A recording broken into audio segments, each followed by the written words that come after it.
કોઈ મોટી ફિલ્મ માની લો કે જવાન, પઠાણ કે પુષ્પા જેવી ફિલ્મે 1000 કરોડની કમાણી કરી અને એ સમાચાર સાંભળી અને લગભગ દરેક માણસના મનમાં એક જ વિચાર આવે કે ફિલ્મના પ્રોડ્યુસર તો માલામાલ થઈ ગયા છે.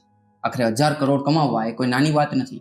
પણ શું ખરેખર એવું જ હોય છે? શું તમે ક્યારેય વિચાર્યું છે કે તમે જે 300 રૂપિયાની ટિકિટ ખરીદો છો એના બધા જ પૈસા સીધા પ્રોડ્યુસરના ખીચામાં જાય છે?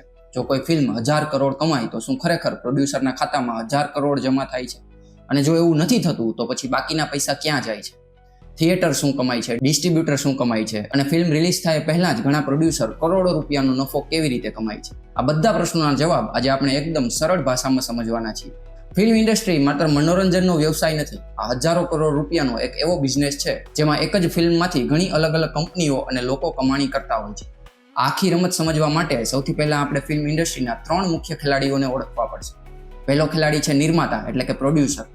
સરળ ભાષામાં કહીએ તો પ્રોડ્યુસર એ વ્યક્તિ કે કંપની છે જે ફિલ્મ બનાવવા માટે પૈસા રોકે છે. ફિલ્મનું બજેટ, કલાકારોની ફી, શૂટિંગનો ખર્ચ, લોકેશન, ટેકનિકલ ટીમ અને પ્રમોશન સુધીનો બધો ખર્ચ પ્રોડ્યુસર ઉઠાવે છે. જો ફિલ્મ હિટ જાય તો સૌથી મોટો ફાયદો પ્રોડ્યુસરને થાય અને જો ફિલ્મ ફ્લોપ જાય તો સૌથી મોટું જોખમ પણ પ્રોડ્યુસરનું જ હોય છે. બીજો ખેલાડી છે ડિસ્ટ્રીબ્યુટર. પ્રોડ્યુસર ફિલ્મ બનાવીને તૈયાર કરે છે, પરંતુ આખા દેશમાં હજારો થિયેટરો સુધી ફિલ્મ પહોંચાડવાનું કામ ડિસ્ટ્રીબ્યુટરનું હોય છે. તે પ્રોડ્યુસર અને થિયેટર વચ્ચે એક પુલ છે. અને ત્રીજો ખેલાડી છે થિયેટર ઓનર. આપણે ટિકિટ ખરીદી અને જે જગ્યાએ ફિલ્મ જોવા જઈએ તે થિયેટર ઓનર અથવા તો એક્ઝિબિટરનો બિઝનેસ છે. હવે આ ત્રણેય લોકો મળી અને કેવી રીતે કમાણી કરે છે એ સમજવા માટે આપણે એક ઉદાહરણ જોવું પડશે. ધારો કે તમે આજે તમારા પરિવાર સાથે ફિલ્મ જોવા જાઓ છો અને 300 રૂપિયાની ટિકિટ ખરીદો છો. તમને લાગતું હશે કે આ 300 રૂપિયા ફિલ્મ બનાવનાર સુધી સીધા પહોંચી જશે, પરંતુ હકીકત અલગ છે. સૌપ્રથમ આ પૈસામાંથી સરકારનો ટેક્સ કપાય, પછી જે રકમ બચે તે થિયેટર અને ડિસ્ટ્રીબ્યુટર વચ્ચે વહેંચાય અને ત્યારબાદ ડિસ્ટ્રીબ્યુટરનો ભાગ કપાયા પછી પૈસા પ્રોડ્યુસર સુધી પહોંચે. એટલે જ બોક્સ ઓફિસ કલેક્શન અને પ્રોડ્યુસર શેર એક જ વસ્તુ નથી. આ જ કારણ છે કે કોઈ ફિલ્મ 1000 કરોડ કમાય તો પણ પ્રોડ્યુસરને 1000 કરોડ નથી મળતા. હવે અહીં બીજો પ્રશ્ન ઊભો થાય કે જો પ્રોડ્યુસરને ટિકિટના બધા પૈસા નથી મળતા તો તે પછી કરોડો રૂપિયા કેવી રીતે કમાય છે? તો અહીંયા શરૂ થાય છે ફિલ્મ ઇન્ડસ્ટ્રીનો સૌથી રસપ્રદ ભાગ. કારણ કે ઘણી વખત પ્રોડ્યુસર ફિલ્મ રિલીઝ થાય એ પહેલા જ પોતાનો મોટા ભાગનો ખર્ચ વસૂલ કરી લે છે. આને ફિલ્મ ઇન્ડસ્ટ્રીમાં ટેબલ પ્રોફિટ પણ કહેવામાં આવે છે. કોઈ પણ મૂવી રિલીઝ થાય એ પહેલા જ પ્રોડ્યુસર મૂવીના અલગ અલગ અધિકારો વેચી દે છે, જેમ કે OTT rights, satellite rights, music rights, overseas rights. Netflix, Amazon Prime, Jio Star જેવી ઓટીટી કંપનીઓ નવી ફિલ્મોને ખરીદે છે. ટીવી ચેનલો મૂવીના સેટેલાઇટ રાઇટ્સ ખરીદે છે અને મ્યુઝિક કંપની મૂવીના ગીતો અને અધિકારો ખરીદે. એટલે ઘણી વખત એવું બને કે ફિલ્મનું બજેટ 200 કરોડ હોય અને પ્રોડ્યુસર રિલીઝ પહેલા જ એક મોટી રકમ વસૂલ કરી લે છે. અને હવે જો ફિલ્મ થિયેટરમાં સારી ચાલે તો તેની ઉપરની કમાણી સીધી વધારાનો નફો બની જાય છે. પણ હવે સૌથી મોટો પ્રશ્ન એ કે જ્યારે આપણે ટિકિટ ખરીદીએ ત્યારે પૈસા આખરે વહેંચાય છે કેવી રીતે? તો જ્યારે તમે થિયેટરમાં 300 રૂપિયાની ટિકિટ ખરીદો ત્યારે 300 રૂપિયા સીધા પ્રોડ્યુસર સુધી નથી પહોંચતા. પૈસાની આ સફર ઘણી રસપ્રદ છે. સૌપ્રથમ ટિકિટની કિંમતમાંથી સરકારનો જીએસટી કપાય. ત્યારબાદ જે રકમ બચે તેને નેટ કલેક્શન કહેવાય છે. હવે આ નેટ કલેક્શન થિયેટર અને ડિસ્ટ્રીબ્યુટર વચ્ચે વહેંચાય. સામાન્ય રીતે કોઈ પણ મૂવી માટે પહેલા અઠવાડિયામાં સૌથી વધારે ક્રેઝ હોય છે, એટલે ડિસ્ટ્રીબ્યુટરને કમાણીનો મોટો હિસ્સો મળે છે.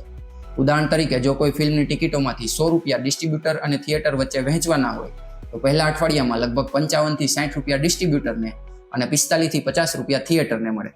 પરંતુ જેમ જેમ ફિલ્મ જૂની થતી જાય અને દર્શકોની સંખ્યા ઘટતી જાય તેમ થિયેટર પોતાનો હિસ્સો વધારી દે છે.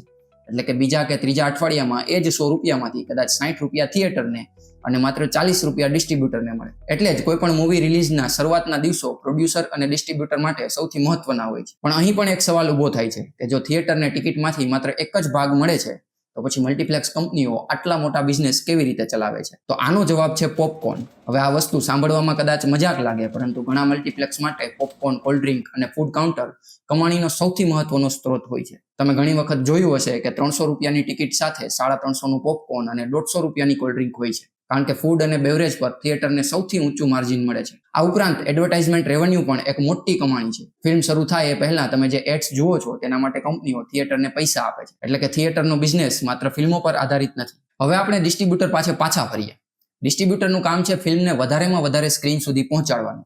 કયા શહેરમાં કેટલા શો મળશે, કઈ જગ્યાએ પ્રમોશન કરવું, આ બધું ડિસ્ટ્રીબ્યુટર નક્કી કરે છે. ડિસ્ટ્રીબ્યુટરના કારણે જ કોઈ ફિલ્મ એક જ દિવસે હજારો સ્ક્રીન પર રિલીઝ થઈ શકે છે. હવે ડિસ્ટ્રીબ્યુટરની કમાણીની મુખ્ય 2 રીતો છે. પહેલી રીત છે મિનિમમ ગેરંટી.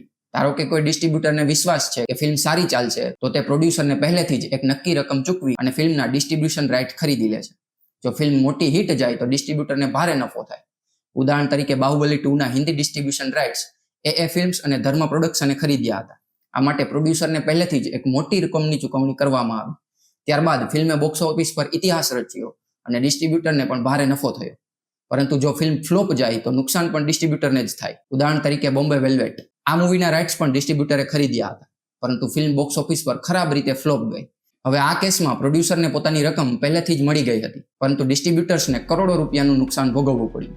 એટલે મિનિમમ ગેરંટી મોડલમાં સૌથી મોટું જોખમ ડિસ્ટ્રીબ્યુટરનું હોય છે. એટલે ઘણી વખત પ્રોડ્યુસર કરતાં ડિસ્ટ્રીબ્યુટરનું જોખમ વધારે હોય છે. પણ હવે એક એવો પ્રશ્ન જે કદાચ તમારા મનમાં પણ આવ્યો હશે કે આખરે ફિલ્મ થિયેટર સુધી પહોંચે છે કેવી રીતે? શું આજે પણ ફિલ્મ કોઈ હાર્ડ ડિસ્ક કે પેનડ્રાઈવમાં મોકલવામાં આવે છે કે પછી તેની પાછળ કોઈ અલગ સિસ્ટમ છે?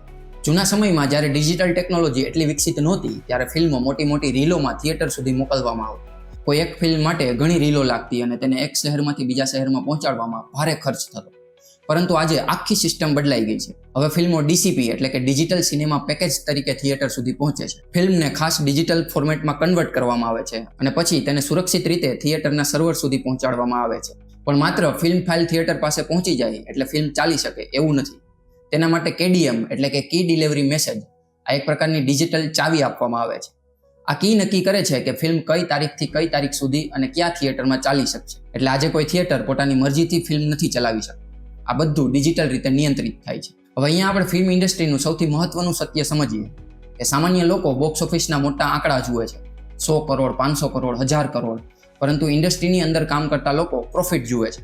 કારણ કે અંતે કોઈ ફિલ્મે કેટલી કમાણી કરી એ મહત્વનું નથી. મહત્વનું એ છે કે રોકાયેલા પૈસા સામે કેટલો નફો મળ્યો.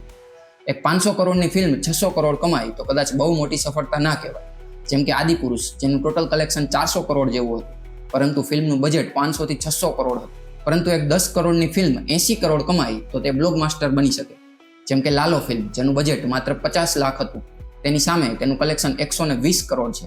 અને એટલે જ ફિલ્મ ઇન્ડસ્ટ્રીમાં સૌથી મહત્વનો શબ્દ કલેક્શન નહીં પરંતુ પ્રોફિટ છે. તો હવે જ્યારે તમે આગળથી સાંભળો કે કોઈ ફિલ્મે 1000 કરોડ કમાયા છે, ત્યારે તરત જ એવું ન માનતા કે આ બધા પૈસા પ્રોડ્યુસરના ખાતામાં ગયા હશે. કારણ કે એ પૈસા પહેલા સરકાર, થિયેટર, ડિસ્ટ્રીબ્યુટર અને બીજા ઘણા ભાગીદારો વચ્ચે વહેંચાય છે. અને કદાચ હવે તમને સમજાઈ ગયું છે કે ફિલ્મ ઇન્ડસ્ટ્રીમાં પૈસા ખરેખર કેવી રીતે કમાય છે. અને આવા જ રસપ્રદ અને રિસર્ચ આધારિત વિડીયો માટે ચેનલને સબસ્ક્રાઇબ જરૂર કરજો. મળીએ એક નવા અને રસપ્રદ વિષય સાથે. ધન્યવાદ.